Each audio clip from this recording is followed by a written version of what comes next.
Interpretasi AGD ini saya kira teman-teman banyak yang masih bingung ya. Kalau saya untuk interpretasi AGD, saya kasih tipsnya, saya lebih suka pakai yang teknik Rome. Rome.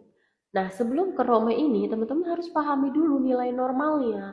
Nilai normal untuk pH itu 7,35 sampai 7,45. Kalau PaCO2 45 sampai 35 atau 35 sampai 45 sama aja. Kalau yang HCO2 itu 22 sampai 26. Ini harus paham dulu, ini harus hafal di luar kepala. Oke. Nah, untuk pH ini kan 7,35 sampai 7,45, 7,35 sampai 7,45.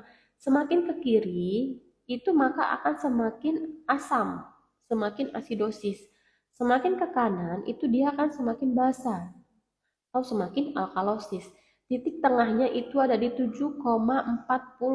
Kalau misalnya nilai pH-nya 7,37 berarti dia normal tapi cenderung asidosis. Normal tapi cenderung asidosis. Nah, untuk yang teknik Rome ini gimana? Teknik Rome ini gampalinnya gini. Teman-teman lihat pH-nya.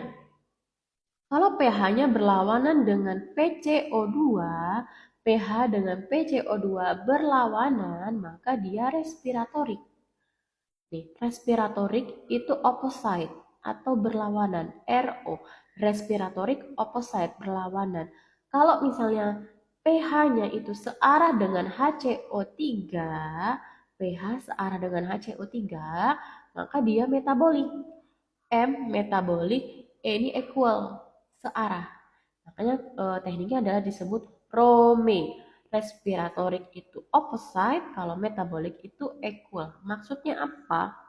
Teman-teman pahami di sini.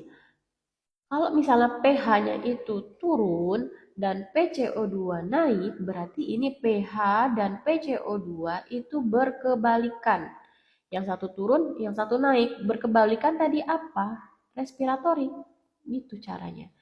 Nah, yang ini pH-nya turun di sini. Kemudian HCO3-nya juga turun. Berarti dia sama-sama turun, dia equal searah, maka dia metabolik. Kita ke contohnya, misalnya di sini pH-nya 7,30. Ya normalnya 7,35, berarti dia turun. Turun itu apa? Berarti dia asidosis karena dia semakin ke kiri. Ini kan semakin ke kiri semakin turun angkanya, semakin nilainya semakin turun. 7,30 kan di area sini, berarti dia semakin asidosis. Dia turun maka nilainya asidosis.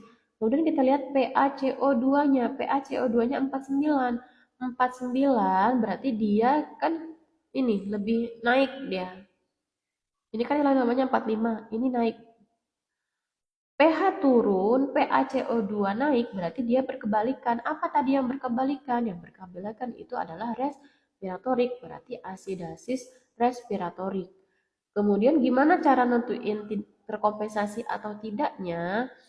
Dilihat ketiga itemnya ini, di pH, PCO2, sama HCO3. Kuncinya gini ya, tipsnya gini.